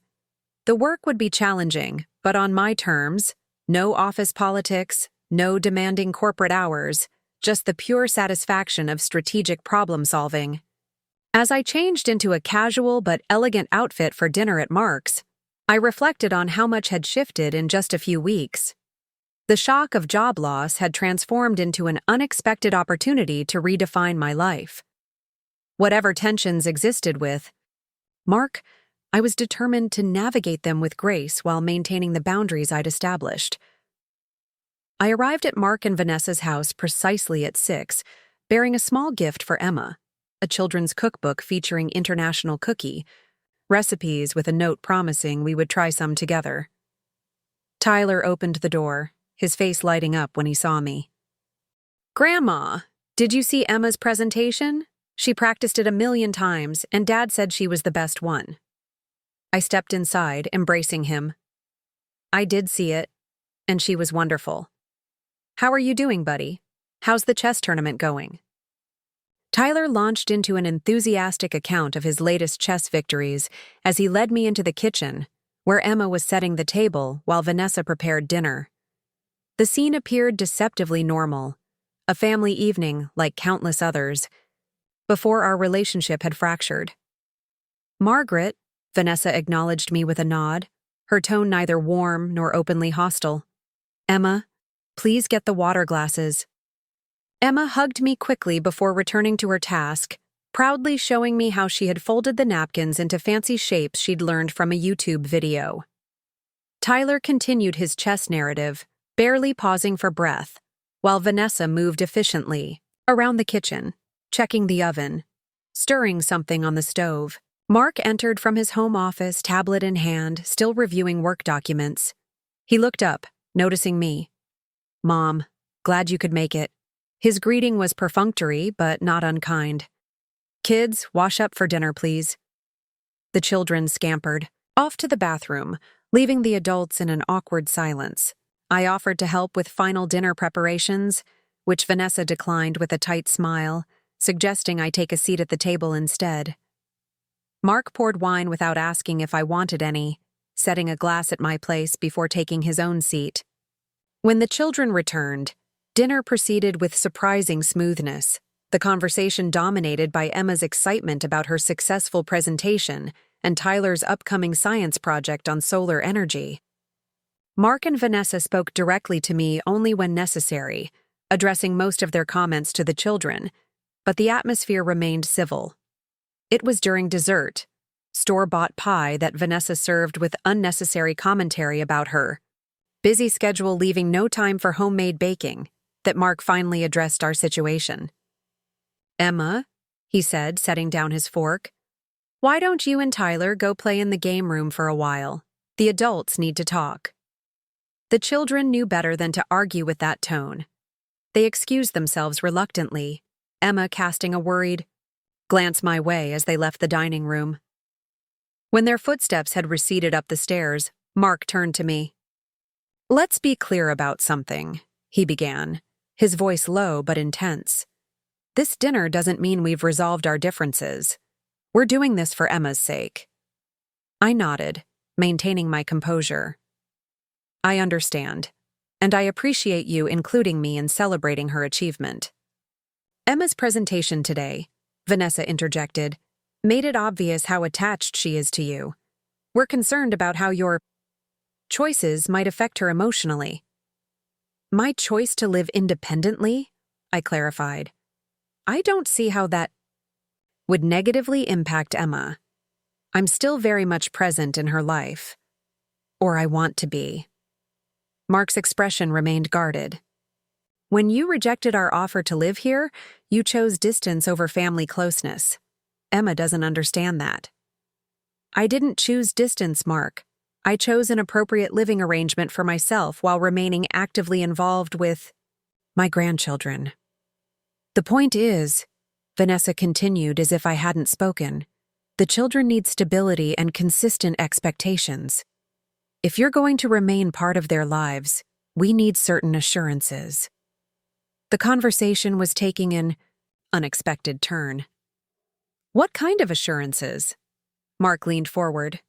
"First, we need to know you won't undermine our parenting decisions. No more secret trusts set up without our input. No special privileges or excessive gifts." "The education trusts are hardly excessive," I countered calmly.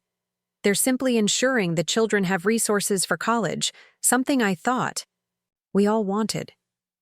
"It's not about the trusts themselves," Mark insisted. "It's about you making unilateral decisions regarding our children's futures." I took a careful sip of water, considering my response. "I understand your concern, and I should have discussed the trusts with you beforehand. That was an oversight on my part. But they're established now, and they'll provide Emma and Tyler with valuable opportunities later in life." Vanessa's mouth tightened. "The second issue is more immediate. If you want regular access to the children, we need a consistent schedule. Designated visiting times that don't interfere with their activities or our family plans."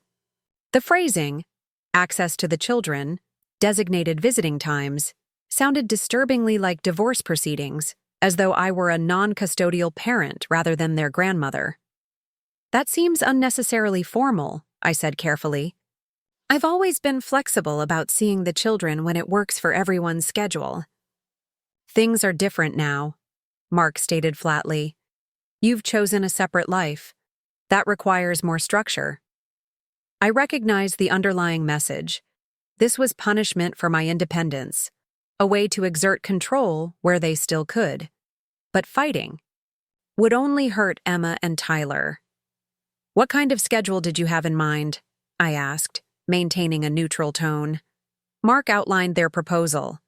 I could see the children one weekend afternoon each month, plus attendance at significant school events and holiday gatherings. Phone calls would be limited to once a week, scheduled in advance. Any gifts beyond birthdays and Christmas would require prior approval. The restrictions were far more severe than I had anticipated. One afternoon per month? When I had previously seen my grandchildren at least weekly, the proposal was designed to minimize my influence while maintaining the appearance of family inclusion. "That's a significant reduction in my time with Emma and Tyler," I observed quietly. "May I ask why? You feel that's necessary?" "We're busy with activities and family commitments," Vanessa explained smoothly. The children are at ages where their social and academic schedules are becoming more demanding. We're simply being realistic about available time. It was a practiced response that avoided the real issue. They were using the children as leverage, a way to express their displeasure with my financial decisions. I understand schedules can be complicated, I acknowledged, but I've always worked around your plans, never interfered with activities or appointments. One afternoon a month seems unnecessarily limited. Mark's expression hardened. It's not negotiable, Mom. These are our children, and these are our terms. The bluntness of his statement hung in the air between us. I could feel my heart pounding, but I kept my expression neutral, unwilling to give them the satisfaction of seeing how deeply their ultimatum had wounded me. I see, I said finally. May I have some time to consider this? There's nothing to consider, Vanessa replied, her voice cool. Either you agree to our boundaries, or we'll need to reevaluate your involvement with the children altogether. The threat was explicit now. Comply or lose access to my grandchildren. The cruelty of using Emma and Tyler as pawns in this power struggle struck me anew. These were the same people who had forgotten their children entirely during a night of drinking, who had left them waiting and worried without so much as a text message. Now they positioned themselves as gatekeepers of proper grandparent-grandchild relationships. I took a deep breath, fighting to maintain my composure. I've always respected your role as parents, and I've never intentionally undermined your authority. I love Emma and Tyler deeply, and I want to remain a positive presence in their lives. Then you'll agree to our terms, Mark stated, not quite a question. What choice did I have? To refuse would potentially cut me off from my grandchildren. Entirely. To agree would subject me to arbitrary restrictions designed to diminish my relationship with them. Neither option seemed tolerable. Before I answer, I said carefully, I'd like to suggest a compromise. What if we start with 2 afternoons a month, plus school events and holidays? That would still provide the structure you're seeking while allowing for a more meaningful connection than just a few hours monthly. Mark and Vanessa exchanged glances, a silent communication passing between them. Finally, Mark nodded slightly. 2 afternoons a month, to be scheduled at least 2 weeks in advance, he conceded, and the rest of the terms remain as stated. It was still far less than what I wanted, but it was an improvement over their initial offer. I can agree to that, I said quietly. Good, Vanessa stood, beginning to clear the dessert plates. The children can come to your condo this Sunday from 2 to 5. I'll text you to confirm. The dismissal was clear. I rose from the table, thanking them politely for dinner, my heart heavy with the knowledge that my relationship with my grandchildren would now be measured in carefully allocated hours, subject to Mark and Vanessa's approval and oversight. As I prepared to leave, Emma and Tyler thundered back downstairs, dismayed to find me departing so soon. But we didn't get to show you our new game, Tyler protested. Or the drawing I did in art class, Emma added, disappointment evident in her voice. I knelt to their level, summoning a smile that didn't reach my heart. I have to go now, but guess what? You're coming to visit my new place this Sunday. We can play games and you can show me all your artwork then. Their faces brightened. Immediately. Your new condo? With the elevator and the rooftop garden? Emma asked excitedly. Exactly, I confirmed. And wait until you see the view from my balcony. On clear days, you can see all the way to Mount Hood. After final hugs and promises of Sunday's visit, I walked to my car, the cool evening air a relief after the tense atmosphere inside. As I drove back downtown, city lights glimmering against the darkening sky, I allowed myself to fully process what had just occurred. My relationship with my grandchildren, once natural and uncomplicated, had been reduced to a formal visitation schedule, a consequence of my refusal to surrender my independence. The injustice burned, but beneath the hurt and anger, a resolve was forming. If I had only limited time with Emma and Tyler, I would ensure that every moment counted. Our relationship wouldn't be diminished by fewer hours together. I would simply make each hour more meaningful, creating memories and connections that would endure despite Mark and Vanessa's restrictions. Back in my condo, I found a text message from Linda. "How did it go at Mark's?" I hesitated, unwilling to burden her with the full, painful details. "Complicated," I replied. "Tell you over coffee tomorrow?" Her response came quickly. "Absolutely. Riverside Roasters, 10 a.m. Hang in there." I spent the evening planning for Sunday's visit, researching child-friendly activities within walking distance of my building, ordering art supplies Emma would enjoy, finding a chess set for Tyler that would challenge his growing skills. If I only had limited time with them, I would make it count. The next morning, coffee with Linda provided the outlet I needed to process the previous evening's events. Seated at our favorite corner table at Riverside Roasters, watching raindrops, trace patterns on the windows, I recounted Mark and Vanessa's visitation schedule and thinly veiled threats. "That's beyond controlling," Linda said, indignation coloring her voice. "It's practically punitive." "It feels that way," I agreed. "They're using the children as leverage because they can't control my financial decisions anymore." Linda stirred her latte thoughtfully. "Have you considered legal options? Grandparents have rights too." The idea had crossed my mind, but the prospect of a legal battle with my own son was almost unbearable. "I'm not there yet," I admitted. It would escalate the conflict significantly, possibly making things worse for Emma and Tyler. For now, I'll work within their parameters while looking for opportunities to improve the situation. "Smart approach," Linda nodded. "And remember, children grow up.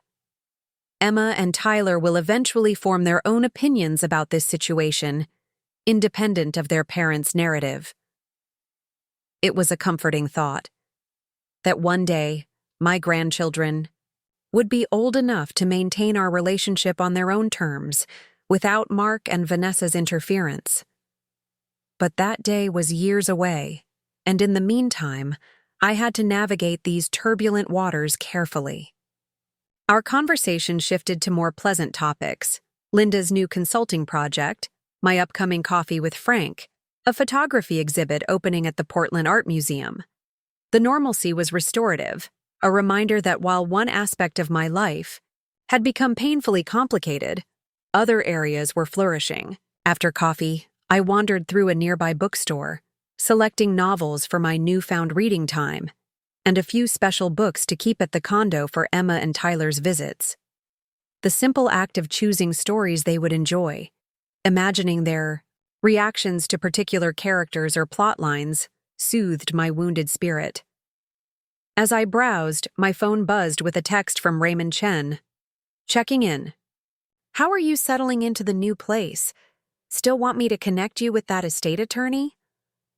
The reminder of Raymond's legal suggestion gave me pause. While I wasn't ready to pursue grandparent visitation rights, perhaps some protective, legal measures would be prudent, given Mark's previous threats about challenging my competency.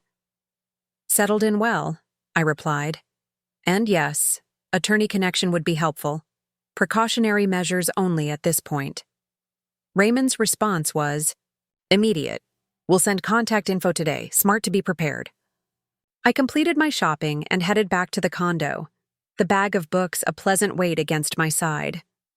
The afternoon stretched before me, empty of obligations but full of possibility. I decided to explore my new neighborhood more thoroughly, walking blocks I hadn't yet discovered, noting restaurants to try, shops to visit, parks where I might bring Emma and Tyler during their limited time with me. The Pearl District hummed with energy, young professionals hurrying between meetings, artists displaying work in small galleries, couples lingering over late lunches at sidewalk cafes. I stopped at a community bulletin board outside a local coffee shop, scanning notices for neighborhood events and groups. A flyer for a downtown literacy program caught my eye. Volunteers needed to read with elementary school children at the public library, one afternoon a week. I snapped a photo of the contact information with my phone. This might be a perfect way to channel my grandmotherly instincts during the long stretches between visits with Emma and Tyler, while making a meaningful contribution to my new community. As I continued walking, my phone rang, Jessica calling for our daily check-in. "How was dinner at Mark's?" she asked after greeting me. "He's been suspiciously quiet about it." I gave her the abbreviated version, mentioning the restricted visitation schedule, but downplaying the confrontational aspects. Jessica was protective enough without me adding fuel to the sibling tension. 2 afternoons a month? She sounded incredulous. "That's ridiculous, Mom. You've been more present in those kids' lives than Mark has half the time." "I know," I sighed. "But fighting about it won't help anyone, least of all Emma and Tyler. I'm choosing my battles carefully." "You're being way more mature about this than I would be," Jessica admitted. "But that's why you're the mom and I'm still figuring things out." Her comment made me smile. At 35, Jessica still saw herself as learning life's lessons, while Mark, at 38, believed he had all the answers. The contrast between my children had never been more stark. "How are things with you and Daniel?" I asked, deliberately changing the subject. Jessica's voice brightened immediately. "Actually, we've been talking about something we wanted to run by you." As she explained their tentative plans to try for a baby in the coming year, my heart lightened. The possibility of another grandchild, one whose parents would welcome my involvement without restriction, felt like a balm to my wounded spirit. "That's wonderful news," I told her sincerely. "You and Daniel will be amazing parents." "We're not making any announcements yet," Jessica cautioned. "Just starting to prepare, financially and otherwise. But I wanted you to know we're thinking about it." We chatted a while longer about her teaching job, Daniel's recent promotion, their plans to renovate their kitchen before any baby arrived. The conversation was easy, loving, a sharp contrast to every interaction with Mark. By the time we hung up, I had walked nearly 3 miles through my new neighborhood, discovering hidden courtyards, interesting architectural details, and a small farmer's market setting up for the weekend. The city felt increasingly like home, each exploration adding another layer of familiarity and comfort. Back at my condo, I found an email from Raymond containing contact information for Elizabeth Huang, an estate attorney specializing in elder law. "No reflection on your age," Raymond had written, "but Elizabeth's expertise includes preventing exploitation and protecting autonomy, issues that might be relevant given Mark's attitudes." I saved the information, not quite ready to make the call but appreciating the resource. For now, I would focus on preparing for Sunday's visit with the children and Monday's first meeting with the Weston Project team. Sunday arrived with unexpected sunshine breaking through Portland's typical November clouds.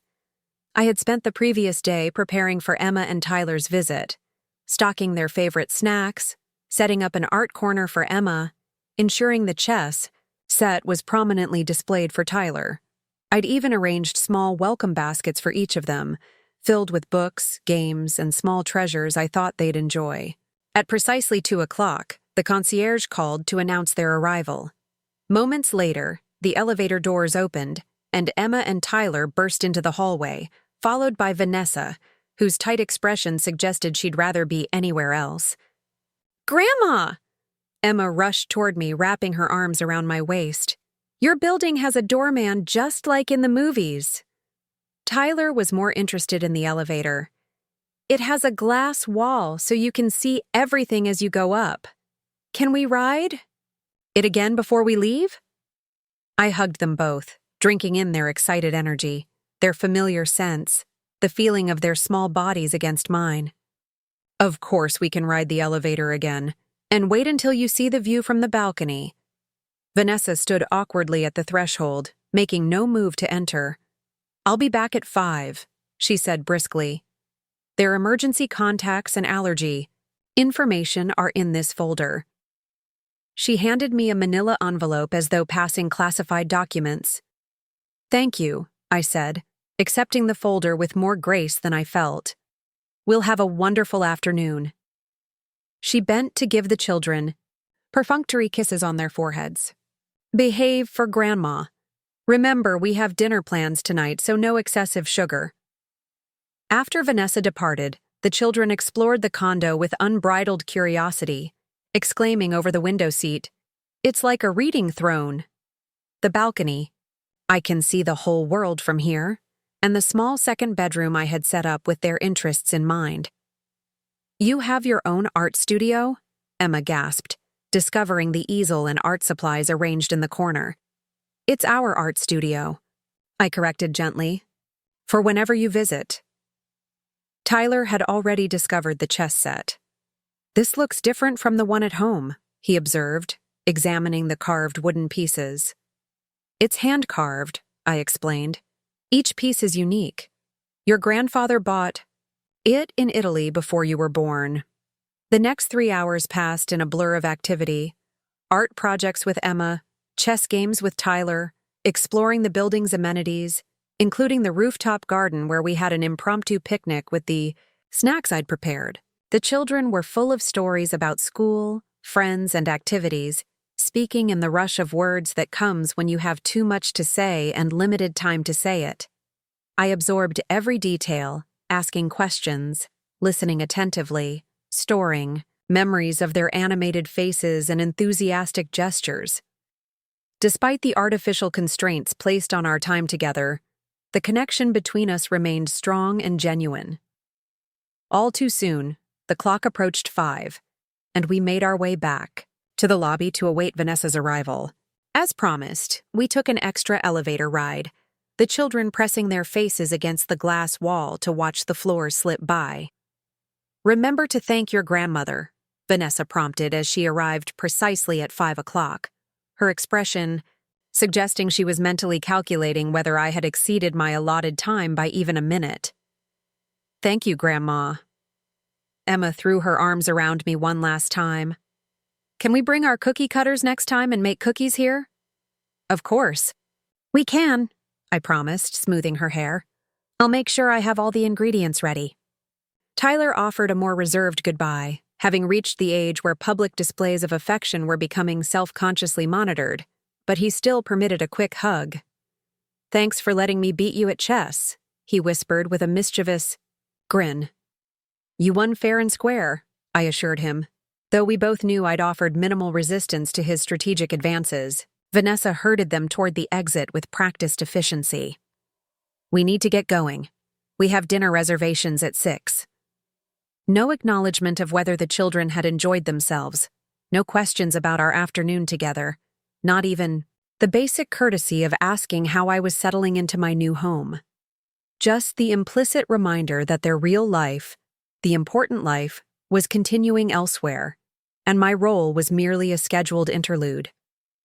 After they departed, the condo felt, suddenly, achingly empty.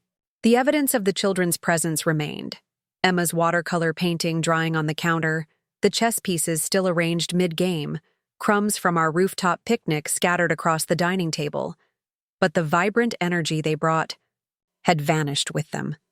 I moved through the space slowly, tidying without erasing these precious traces of their visit. I carefully set Emma's artwork aside to be framed, left Tyler's chess game intact so we could continue it next time, stored their welcome baskets in the guest room closet ready for their next visit. As twilight settled over Portland, I stood on my balcony, watching city lights flicker on across the urban landscape. The afternoon had confirmed what I already knew. The artificial constraints on our time together couldn't diminish the genuine connection I shared with my grandchildren. Yet the knowledge that 2 more weeks would pass before I saw them again settled like a weight in my chest. My phone chimed with a text message from Jessica. "How did it go with the kids today?" "Wonderful, but too short," I replied honestly. "They loved exploring the building." "I'm sure they did," Jessica responded immediately, followed by, "Daniel and I were thinking of bringing dinner over tomorrow night if you're free. Thai food from that place you like." The offer warmed me. Without explicitly acknowledging it, Jessica was making a point of increasing her presence in my life to counterbalance Mark's restrictions. "That sounds perfect," I texted back. "Around 6?" 2 days before Thanksgiving, I was elbow-deep in pumpkin cheesecake preparations when my phone rang. Mark's name flashed on the screen, sending an immediate wave of anxiety through me. Had they changed their minds about including me for dessert? "Hello, Mark," I answered, trying to keep my voice even. "Mom." His tone was different, hesitant, lacking the cold formality that had characterized our recent interactions. "Do you have a minute to talk?" "Of course," I said, setting aside my mixing bowl and wiping my hands on a kitchen towel. A long pause followed, filled with the sound of his breathing. I need to ask you something." My heart raced. Was this about the mediation letter? Had he received it and was now preparing to cut me off entirely? "What is it?" I prompted, gently, when he didn't continue. "Vanessa's parents arrived yesterday," he began, his voice tight. "They're staying through the weekend." "I see," I said neutrally, waiting for him to continue. "The thing is?" His voice caught slightly. "Dad, her father, had some questions about our financial situation. He wants to meet with our financial advisor tomorrow to discuss some investment opportunities he's been exploring." The pieces clicked into place immediately. Vanessa's parents were doing exactly what Mark and Vanessa had attempted with me, leveraging family relationships to gain financial control. "I see," I repeated, more carefully this time. "And how do you feel about that?" Another long pause. "I don't know. They've helped us financially in the past, but lately Dad's been making comments about our spending habits, questioning my investment choices. He keeps talking about legacy, planning, and family wealth management like our money is part of some collective pot he has a say in." The irony was so perfect it was almost painful. Everything Mark had tried to do to me, control my finances, question my decisions, frame independence as family disloyalty, was now being done to him by his in-laws. "That must be uncomfortable," I said, keeping my tone neutral, fighting the urge to point out the parallel. "It is," Mark admitted. "And now he's insisting on meeting our financial advisor, talking about consolidating family resources for maximum efficiency. Vanessa thinks I should just go along with it to keep the peace, but it feels invasive," I finished for him. "Like your financial independence is being questioned." "Exactly." The relief in his voice was palpable. Finally, someone understood. "They're acting like we're incompetent to manage our own money, like we need their oversight." I could have responded with righteous indignation, could have thrown his own behavior back in his face. Instead, I took a deep breath and chose a different path. "It's difficult when family relationships and financial matters become entangled," I said carefully. "It can complicate things in ways that go beyond just money." "Yeah," Mark sounded thoughtful. "I guess it does." A silence stretched between us, filled with unspoken recognition. I waited, giving him space to make the connection himself. "Mom," he finally said, his voice quieter now. "I've been thinking about some things, about how we've handled this situation with you." My heart quickened. "Oh? Emma keeps asking when we're going to make cookies at your house. She doesn't understand why she can only see you twice a month now. And Tyler." He paused. "Tyler asked me why we're being mean to Grandma." The children's perceptions, unfiltered by adult pretense, had apparently cut through the narrative Mark and Vanessa had constructed. Children often see situations more clearly than we give them credit for, I observed. "Yeah," Mark agreed. "They do." Another pause. "I got your letter. About mediation." I held my breath, waiting. "At first, I was angry," he admitted. "I thought you were trying to use legal means to undermine our parental authority, but then I actually read it, And it wasn't what I expected. It wasn't accusatory or demanding. That wasn't my intention, I assured him. I just want to find a way forward that works for everyone, especially Emma and Tyler. I know, he said softly. I think I've known that all along, but… He trailed off.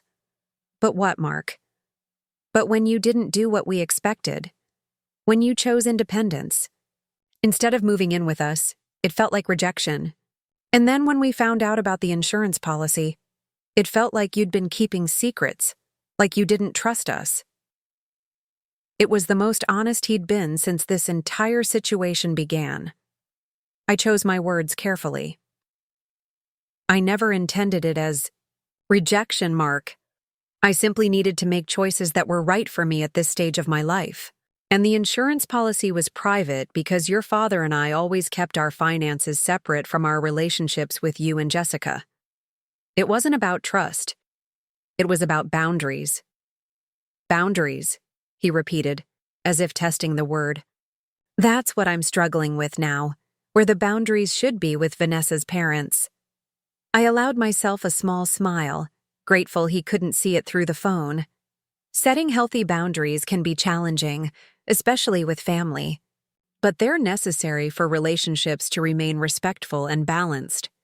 Mom, would you… He hesitated. Would you be willing to talk about this more? Maybe after Thanksgiving? I think I need some perspective. The request was so unexpected, so contrary to the rigid stance he'd maintained for weeks, that for a moment I couldn't respond. I'd like that very much, I finally said, emotion tightening my throat. Good, he sounded relieved. That's good. A pause. And Mom, about the visitation schedule with the kids. Yes? I think we should revisit that. It's too restrictive.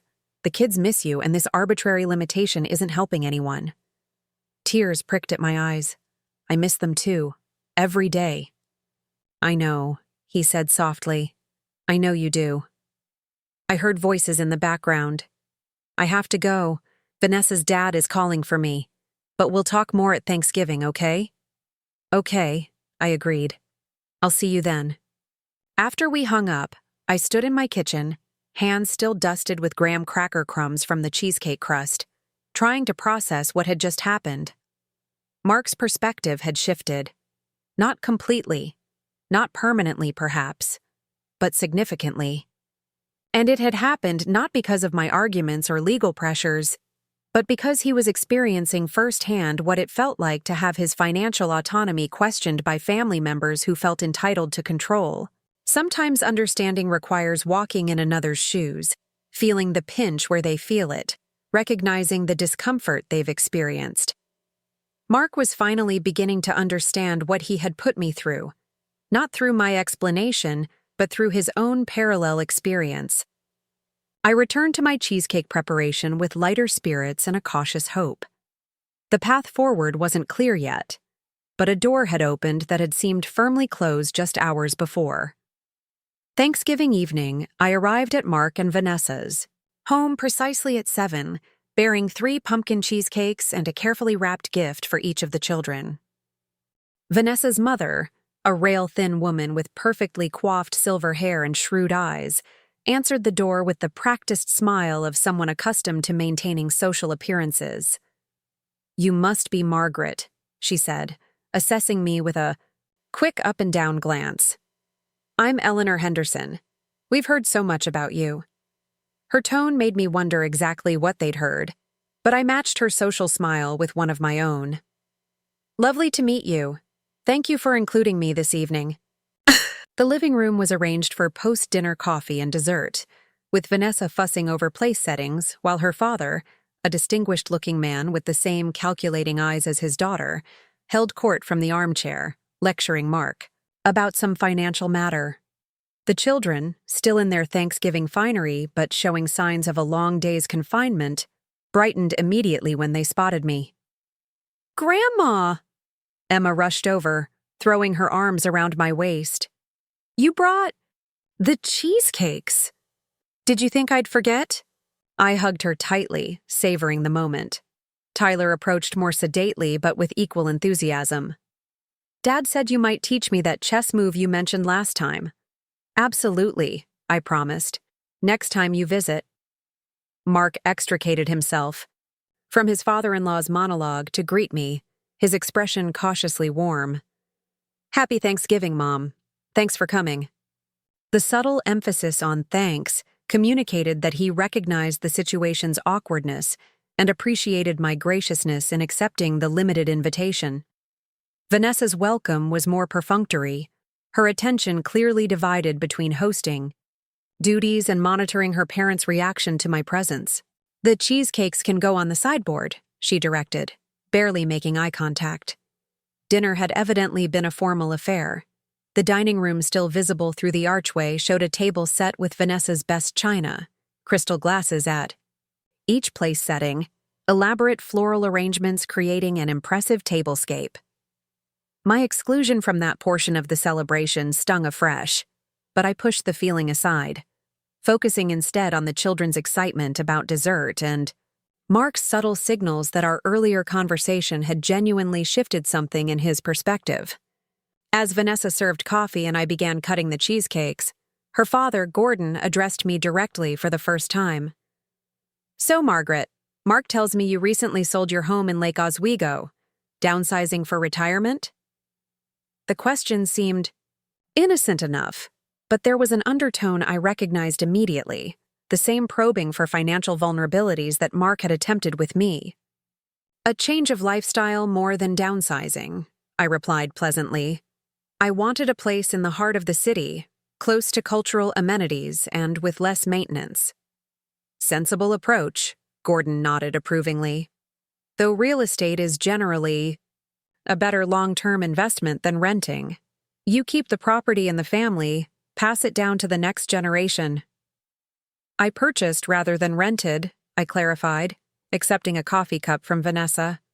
A condominium in the Pearl District. Eleanor entered the conversation smoothly. The Pearl is trendy but expensive. Were you comfortable making such a significant investment at your stage of life? The implication was clear. At my age, shouldn't I be conserving resources rather than spending on an urban lifestyle? How familiar this line of questioning felt. The investment aligned well with my financial planning, I said simply. My late husband was very thorough in ensuring my long-term security. Gordon's eyebrows lifted slightly. Always good to have solid planning in place, though in my experience, family-centered financial management offers the greatest stability. Pooling resources, coordinating investments across generations. I caught Mark's eye across the room, saw the flicker of recognition in his expression. This was exactly the conversation he'd described on the phone. His father-in-law probing for openings to insert himself into their financial decision-making. Different approaches work for different families, I offered neutrally. Richard and I always believed in maintaining clear financial boundaries, even within family. Gordon made a dismissive gesture. Boundaries are all well and good, but family resources should be managed holistically. It's about legacy planning, maximizing intergenerational wealth transfer. Dad, Mark interrupted with unusual assertiveness. I don't think Thanksgiving dessert is the right time for financial discussions. Gordon looked momentarily surprised at the interruption, but recovered quickly. Of course, just making conversation. The exchange set the tone for the remainder of the evening, polite surface interactions underlaid with complex dynamics and unspoken tensions.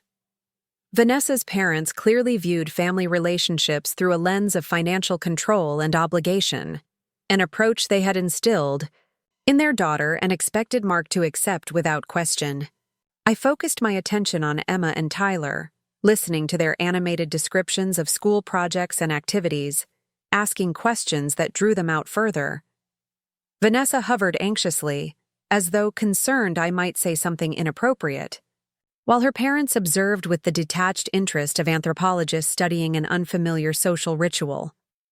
As 9 o'clock approached, I began making preparations to leave, thanking my hosts and hugging the children goodbye. Mark walked me to the door, stepping outside briefly as I retrieved my coat. "Thank you for coming," he said quietly. "It meant a lot to the kids." "I wouldn't have missed it," I assured him. "They're the highlight of any holiday for me." He glanced back toward the house, ensuring we weren't overheard. "I see what you mean now, about boundaries and financial pressure and all of it. Being on the receiving end feels very different than I expected." It was as close to an apology as I was likely to get, but it represented a significant shift in perspective. "It usually does," I acknowledged. "Financial relationships within families are complicated. They easily become entangled with love, obligation, control." "I'd still like to talk more," he said. "After the holiday weekend, when Vanessa's parents have gone home. Maybe we could have lunch, just the two of us?" "I'd like that very much," I said sincerely. His expression softened. "And about the kids visiting. Vanessa and I talked, and we're loosening the restrictions. They can come every weekend if scheduling permits, not just twice a month. And you're welcome to attend their activities. Tyler has a chess tournament next Saturday." The change was more than I had dared hope for so quickly. "Thank you, Mark. That means more than you know." As I drove back to my condo through the rain-slicked streets, holiday lights reflecting in puddles and blurring through my windshield, I felt a tentative optimism I hadn't experienced in weeks. The situation with Mark wasn't resolved. There were still difficult conversations ahead, trust to rebuild, boundaries to establish more clearly. But a door had opened. A glimmer of understanding had dawned. Sometimes, I reflected, the most effective teacher is experience. Mark had needed to feel the discomfort of financial pressure from family to recognize what he had been doing to me. It wasn't a perfect resolution, not yet, but it was a beginning. Back in my condo, I kicked off my shoes and curled into the window seat, watching the city lights shimmer beyond the glass. My phone chimed with a text message from Frank. "Hope your Thanksgiving gathering went well. Still on for the exhibition tomorrow?" I smiled, typing back, "Better than expected." And yes, looking forward to tomorrow. Life was unfolding in unexpected ways. My relationship with Mark beginning to heal, my bond with my grandchildren protected and nurtured despite earlier threats, new friendships forming, professional opportunities emerging, and perhaps even the gentle possibility of romance on the horizon. The insurance policy Richard had so carefully arranged had provided more than financial security. It had given me the freedom to stand my ground, to maintain my independence when pressured to surrender it, to demonstrate to my grandchildren that aging didn't mean relinquishing autonomy or dignity. As December approached with promises of holiday lights, cookie baking with Emma, chess matches with Tyler, and new traditions in my downtown home, I felt profound gratitude for this unexpected chapter of my life. Not the retirement I had planned, certainly, but perhaps something richer, a life reclaimed on my own terms, relationships based on mutual respect rather than obligation, and the quiet knowledge that I had weathered this storm without compromising my essential self. Outside my window, the first snowflakes of the season began to fall, dusting the city with possibilities as fresh and unpredictable as the path that lay before me. Up next, you've got two more standout stories right on your screen. If this one hit the mark, you won't want to pass these up.